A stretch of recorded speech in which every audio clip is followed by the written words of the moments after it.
I've definitely been in a pretty bad place once or twice from copying negative feedback from maybe a set or a song or something like that. But that's just life. Like you can't just go through and think that everything's going to be okay and like you're never going to get bad feedback in your life. Like that's just silly to think that. So I think if you can push through that, then it's definitely one of the life lessons that you need to do. And it'd make you better off, definitely.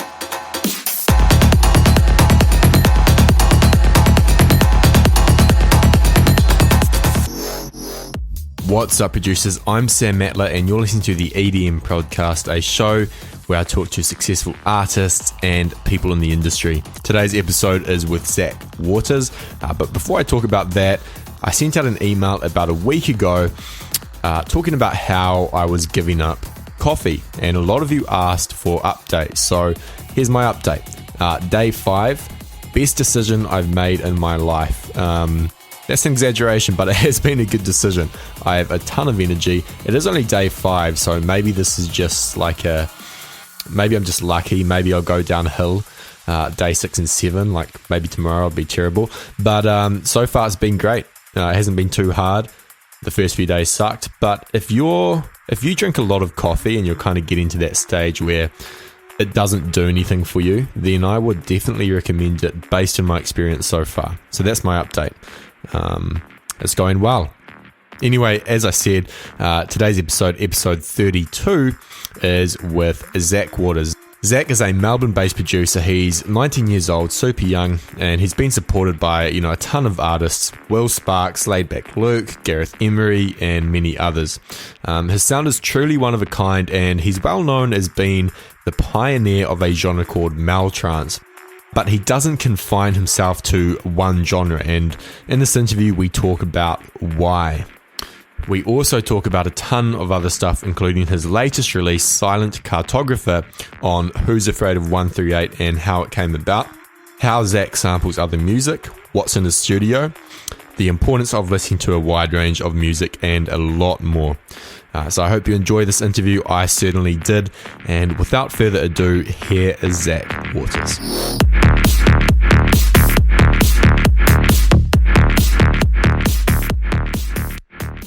This episode is brought to you by EDM Foundations. EDM Foundations is my course for new producers, those who've been producing for under 12 months, or even those who've just started. The whole idea of the EDM Foundations course is that you learn the fundamentals of music production by actually doing and not just learning the theoretical stuff. The course consists of over 12 hours worth of streamable video, where I walk you through the creation of 3 songs and give you advice and tips for working on your own original alongside them. We've had over 500 people sign up for this course. Many of them have had great results. If you want to learn more about the course, head over to edmfoundations.com.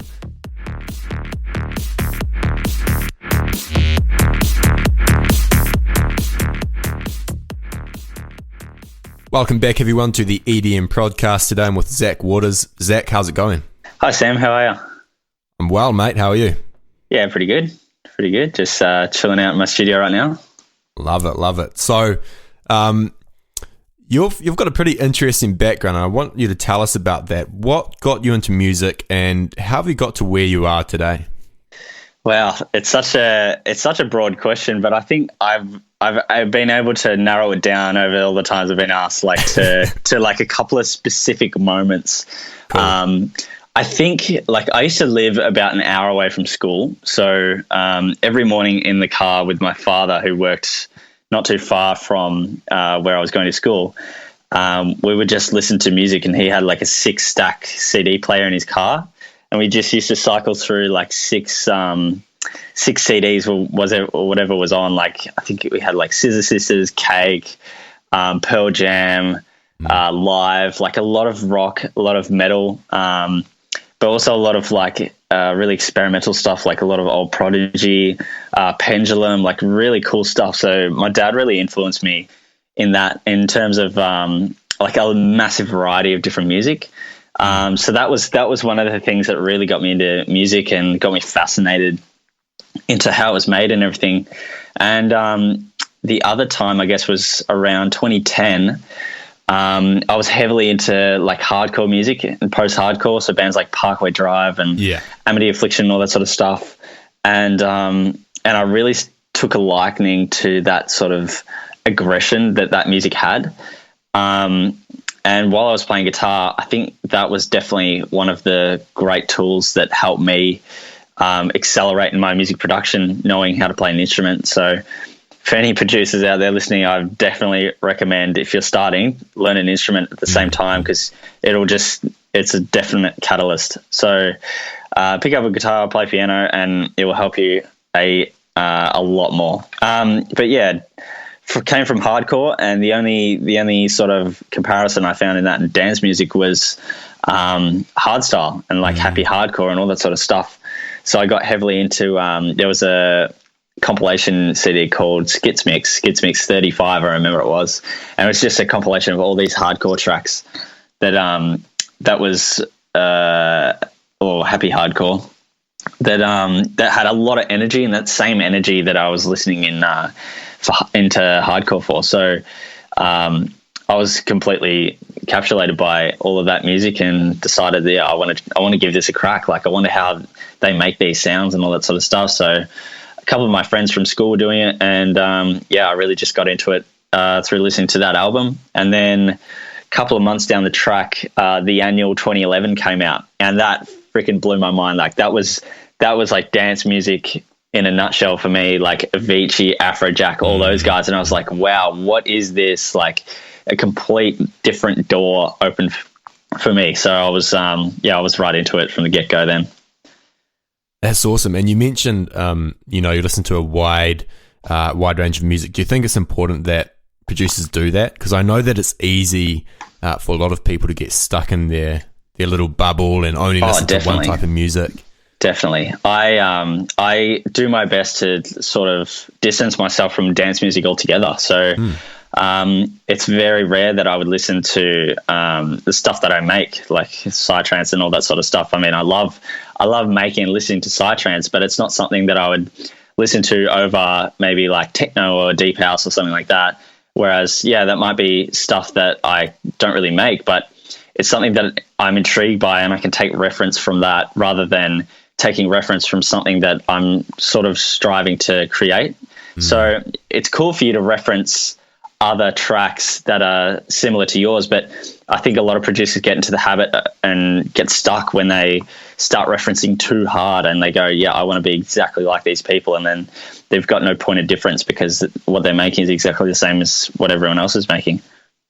Yeah, no, that makes a lot of sense. You mentioned psy-trance, and you haven't always made psy-trance. Like, no, I haven't. I've been very lucky. I think I've sort of just been in the moment with what I'm making, and I think a lot of people appreciate the fact that I'm known for being quite versatile, and I've started by making sort of Melbourne bounce, and then psy-trance and big room, and I've even done a house track, trance like 138, uplifting, all that sort of stuff. And I think whatever people sort of, maybe they don't know what to expect next, but it's definitely cool to not get a lot of backlash from people when I might release like a techno track next or something like that. Like, I think they'd receive it quite well. Yeah, that's good, because I know quite a few, it tends to be the newer producers, but they're kind of afraid to branch out because they feel like their audience won't be that receptive to it. I mean, what would you say to them? Those people.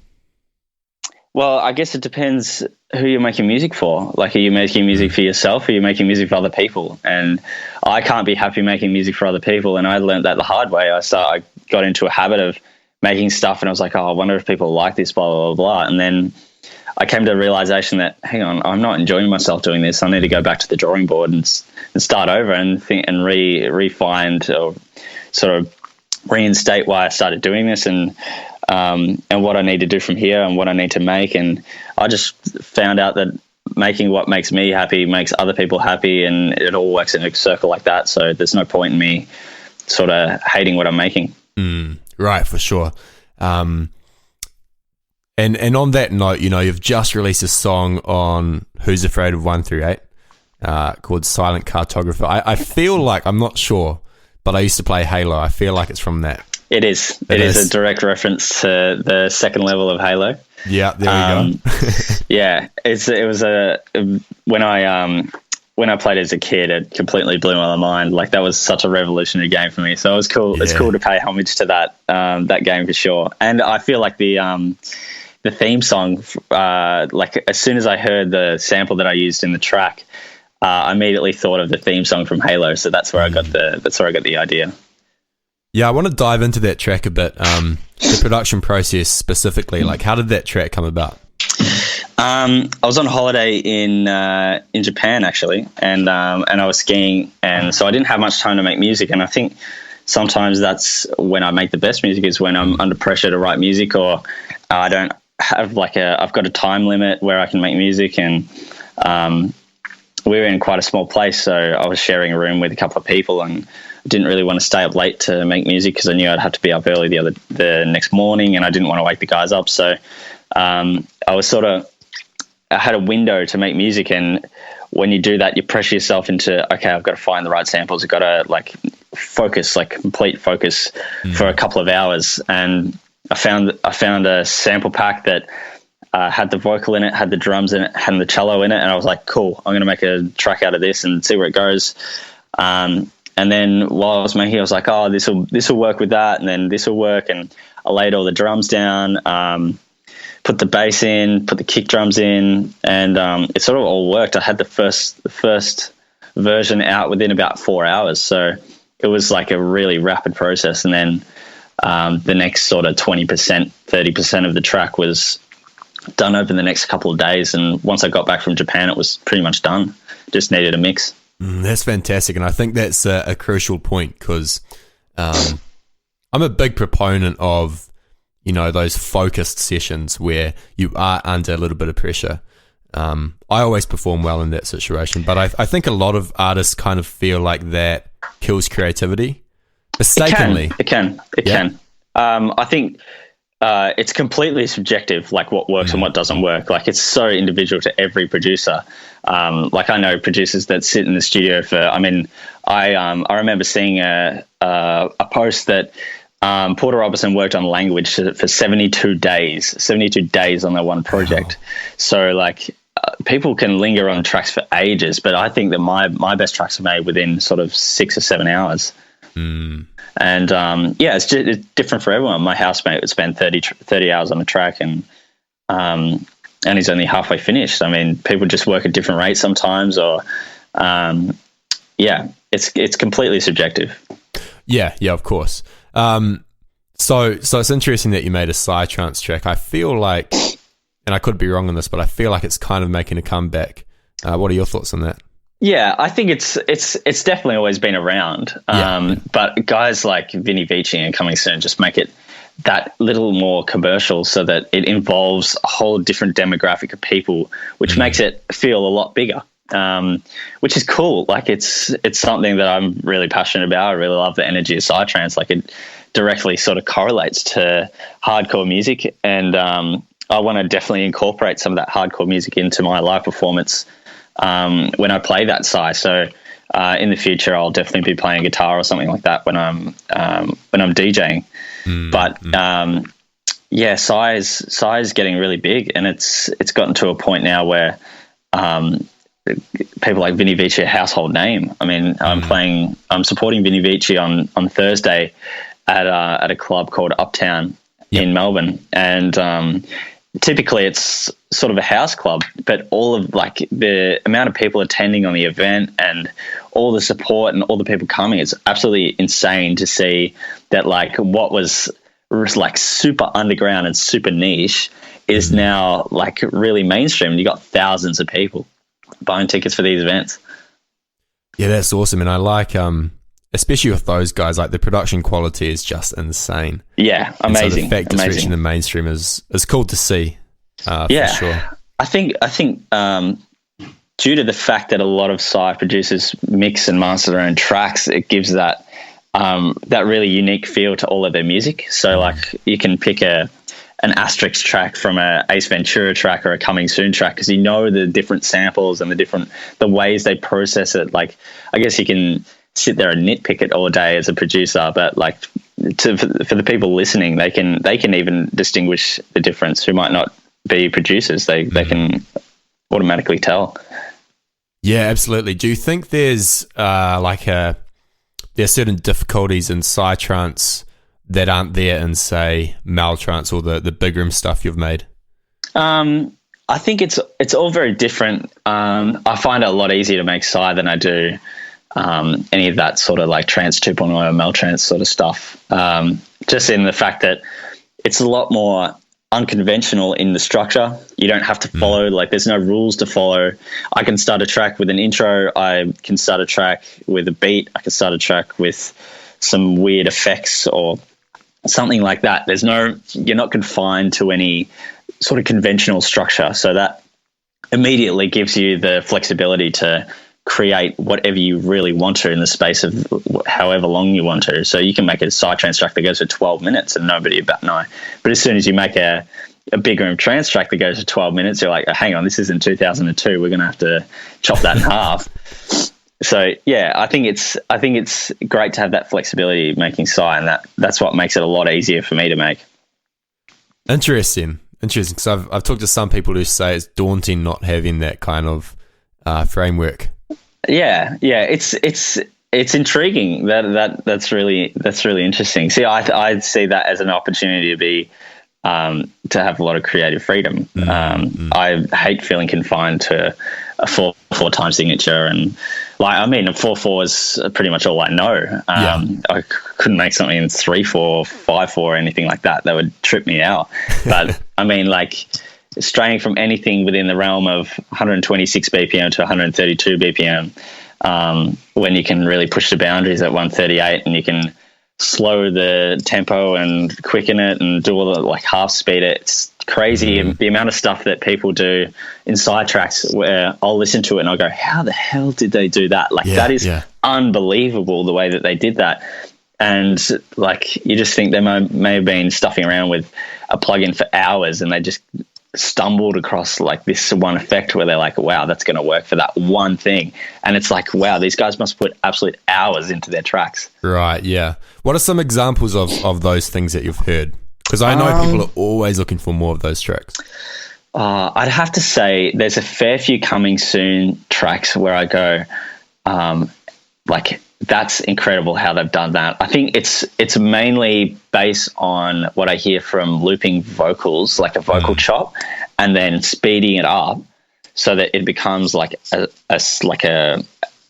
synth sound, and then modulating that so it sounds like a complete sample, like a complete sound, and then using that as a synth to play over the top of the track, like they did in I think it was Swedish House Mafia 1, where they use a kick drum. Yeah.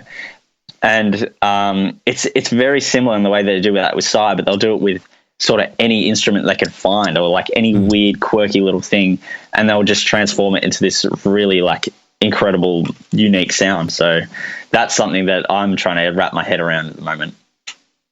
Right, for sure. That's a cool track. One thing that's characteristic of all your music, especially the older stuff, is that it just sounds massive. You know, it's like this big festival track.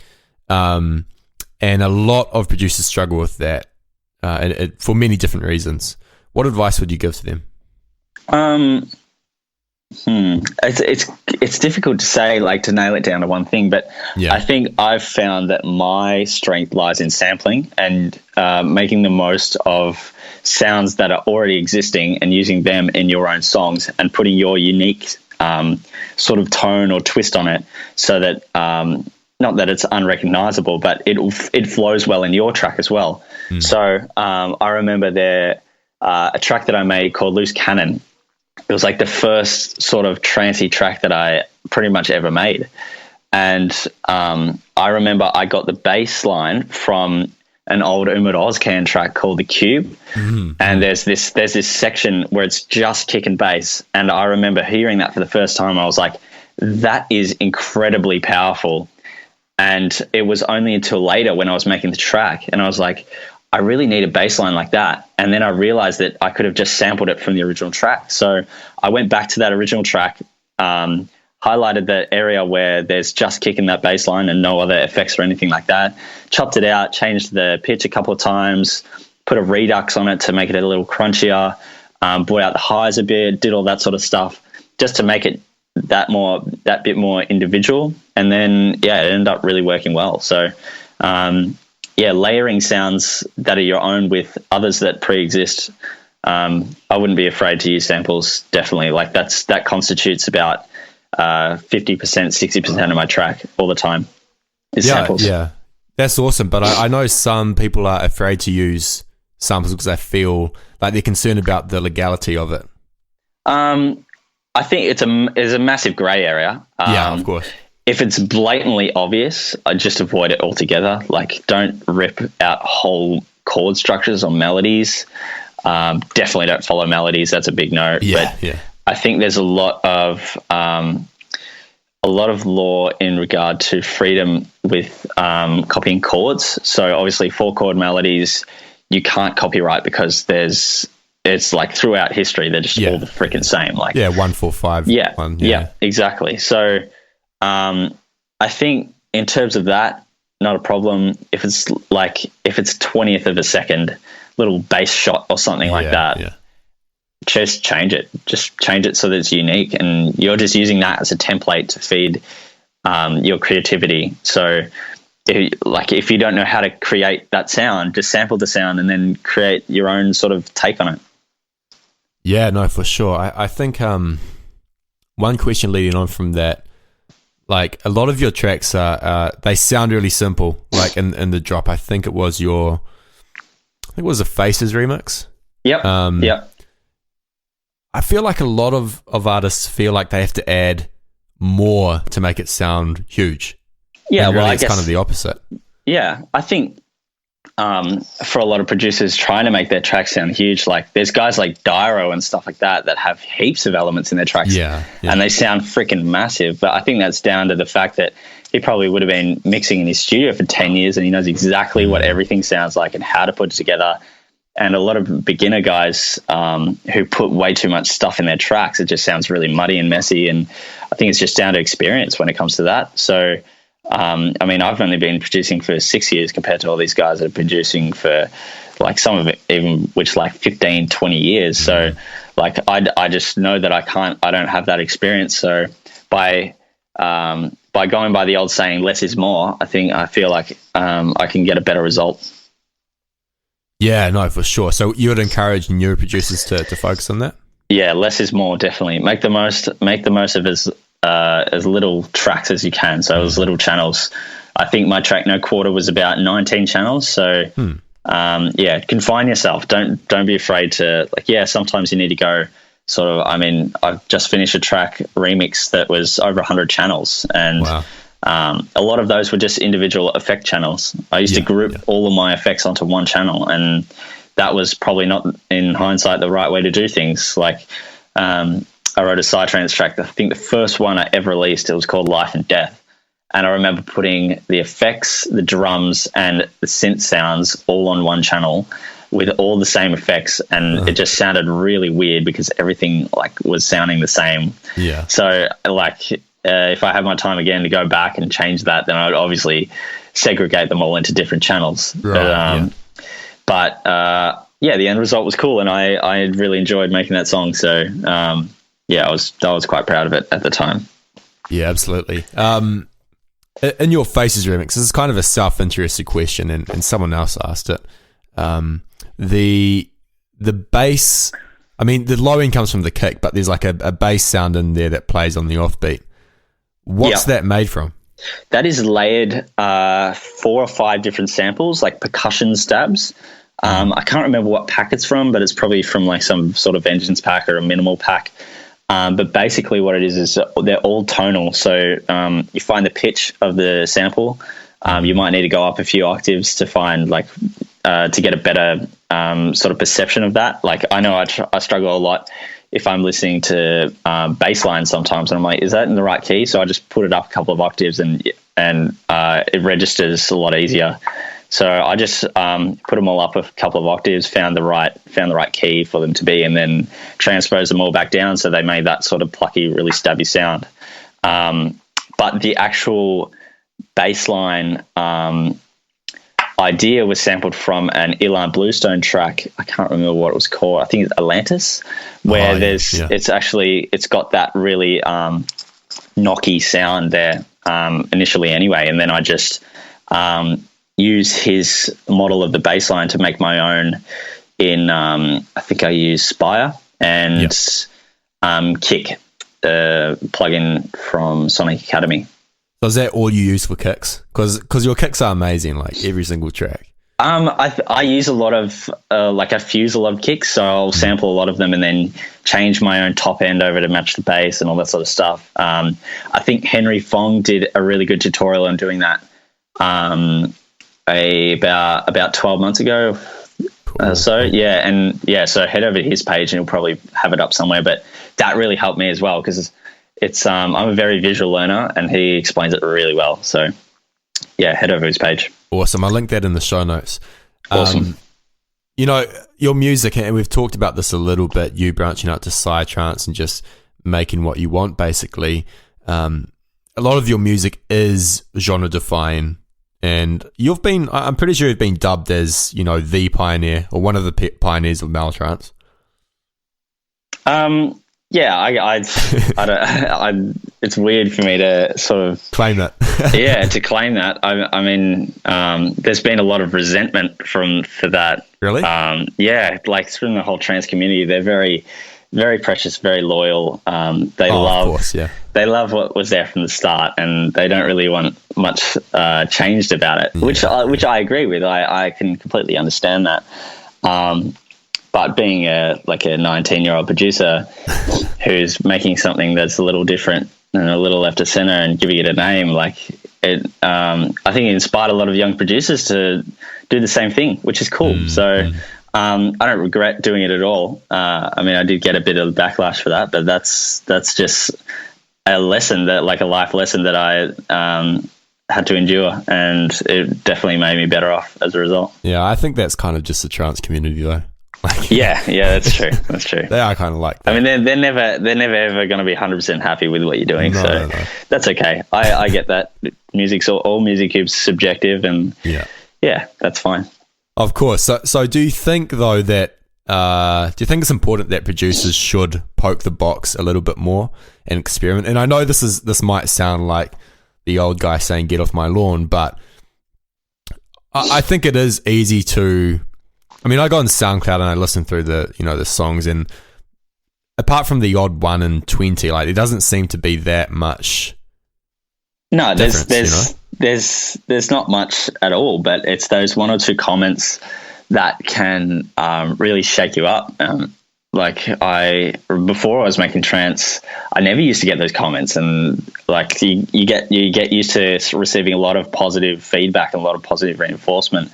That when you get brought back to reality by a comment that says this is really shit, you should quit or something like that, it's wow, someone actually thinks that. I feel like I have an obligation to correct them and say no, this is what the majority of people think, so you're wrong. But they're not wrong. Yeah. In their mind, they're right. So, who are you to say that they're wrong, if you get me? So, that's what's so cool about music, is that 2 people can share a different opinion. Yeah, of course.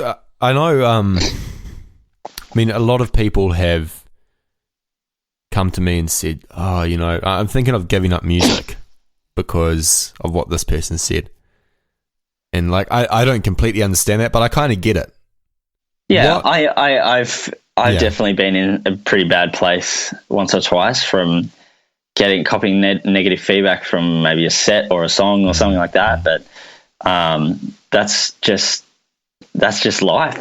You can't just go through and think that everything's going to be okay, and you're never going to get bad feedback in your life. That's just silly to think that. So I think if you can overcome that, and that's definitely around the time when I went back to the drawing board and said, okay, I need to make what I like rather than trying to please these people. So yeah, that if you can push through that, then it's definitely definitely one of the life lessons that you need to do. And it'd make you better off, definitely. I think when you're making music for yourself first, it doesn't matter as much what other people are saying, because if you're making music for other people, you know, your satisfaction is reliant on their satisfaction.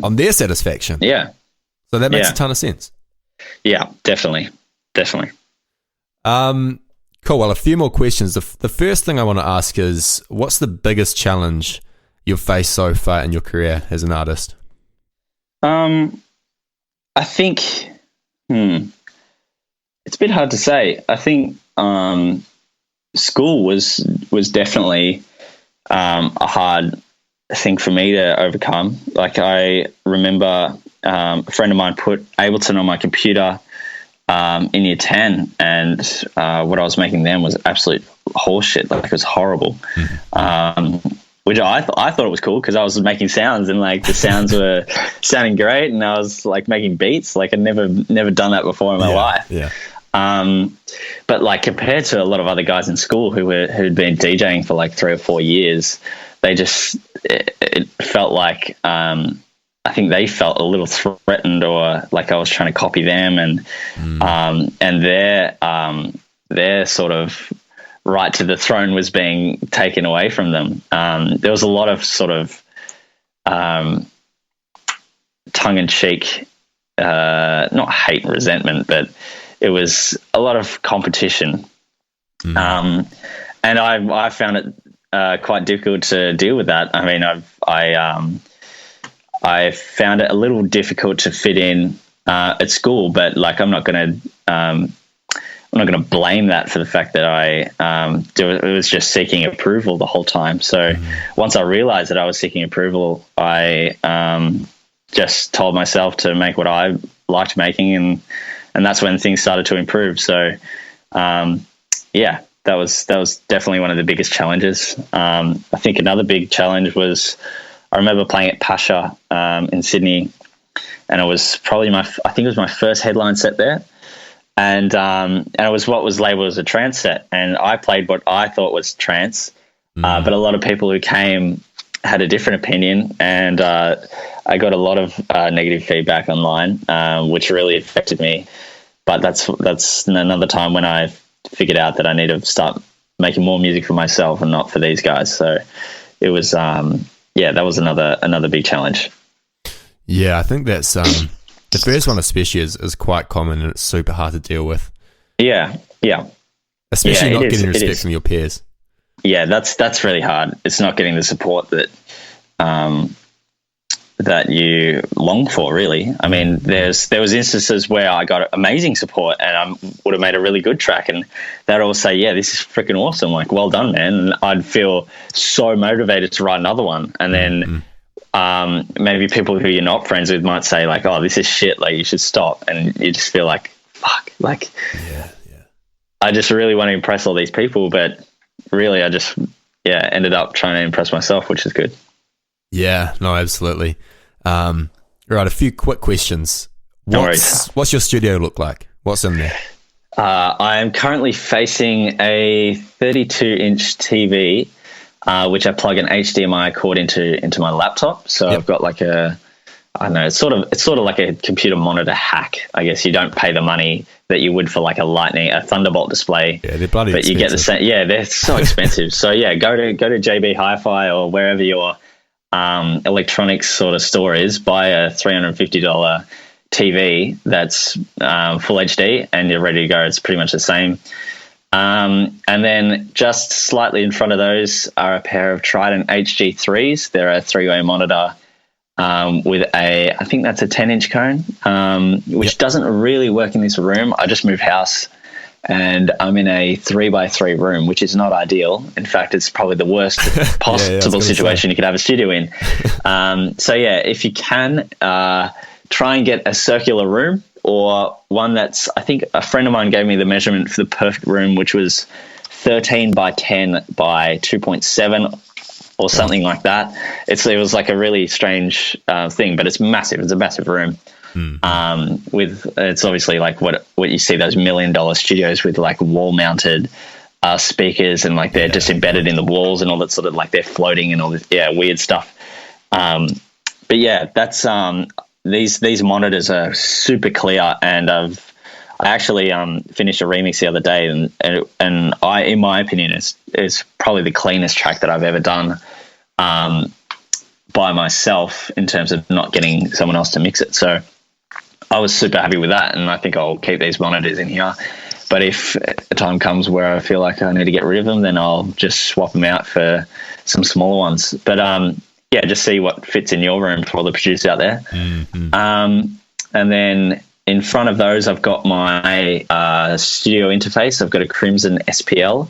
It's like it's a pretty big interface, but it's got a couple of instrument inputs, mic inputs, all that sort of thing. But the massive feature of that was having an A/B, so you can switch between two different monitors and go from your like listing monitors to your reference monitors, like a mix cube or something like that, which I definitely plan on getting for like the back of the studio, so I can just switch to those if I'm in the mix stage and have a listen to how it sounds on those, because they sound absolutely horrible. And if you can get a track to sound good on those, then you're in the clear. So yeah, that's cool. And then I've got, what else have I got in here? I've got a Korg MS-20, which is it's like I've got the MIDI version, but it's also an analog hardware keyboard that you can fiddle around with and use patching and oscillation and all that sort of stuff, and it makes some really cool analog sounds. So that's been great for a great learning tool in terms of synthesis. I've got a Rode NS10. I've got two Rode NS10 microphones that I use for recording vocals. I can't sing very well, so I usually do a lot of spoken word stuff. So that's cool with those. Or I'll record like a tutorial on those. They're really cheap, actually. I think it was like $260 each microphone. It's really clear and really, really nice condenser mic. And I've got 4 bass traps in here that are custom made with Acoustism, and just a wooden frame, and they sit sort of adjacent to where I'm sitting now. I'm renting this place at the moment, so I can't really stick anything to the roof. Otherwise I probably would have made a diffuser by now. But there's a lovely lamp shade, like light shade fitting with a lot of flowers on it from the original people that were here. So they're sort of like they're wooden flowers that point outwards from the lights. Really, it's like a kid's room. I imagine it would have been a kid's room, and so that sort of acts as a diffuser awesome. For the moment. It just looks a bit weird. And then behind on the back wall, I've got a massive slab of tontine, like an Acoustism 3 sort of thing. That I need to actually order more of, because this room's got a lot of reflection issues. So we just got to deaden it up and make it a really nice space to make music in, rather than go for sort of acoustic accuracy. And then in front of those, I've got another chair, still like a mic stand and a keyboard stand, and about 5 or 6 guitars. So I've been collecting them lately to sort of decide on which ones to record with and which ones to take with me to gigs and all that sort of stuff. So I'm really looking forward to playing live. That'll be a real challenge, but it'll be really fun to do. So when do you think you'll start doing that? Maybe 6 months. I reckon I'm 6 months away. Doing a lot of lessons just to touch up my skills. Been playing for about 11 years now, so nice. It's really getting into the longer stretches of it. But I got into a lot of bad habits with my technique, so I'm just trying to force those out at the moment, and once they're done, then I'll be straight back into it. Fantastic. Awesome. Are there any books or resources that have played a significant role in your journey as a producer? I don't do a lot of reading. Can be a website, YouTube tutorial. YouTube, a lot of YouTube tutorials. I remember watching heaps of Ryan NZ tutorials. I'm not sure if you know Ryan. Yeah, of course. Yeah. Heaps of his tutorials really helped me. in terms of like synthesis, and I used to watch all these like massive tutorials, and I think he did a tutorial on the Toulouse modern talking sound. And that was like one of the first ever sounds I used in one of my tracks. So he was like right off the bat, he was like one of the guys that I used to watch in my YouTube tutorials. I'd suggest watching heaps and heaps of the CLA. I can't remember if it's Jack Joseph, but the guys that did Waves. They do a lot of tutorials on using a lot of their stuff's in Pro Tools, but it all carries over into what they're doing in the box with JJP and all that sort of stuff. But yeah, their Chris Lord Alg stuff is amazing, and I swear by JJP and CLA. So Waves is definitely worth the money if you want to go down that alley. Absolutely agree with that. Yeah. And final question, what's coming down the line with Zac Waters? What have you got coming up? So I've got, I reckon, maybe 20 tracks. 20? 20. Wow. 20. They're really stocking up now. Like 2 albums worth. Yeah, a lot of music. So there's a few remixes. There's 3 or 4 remixes.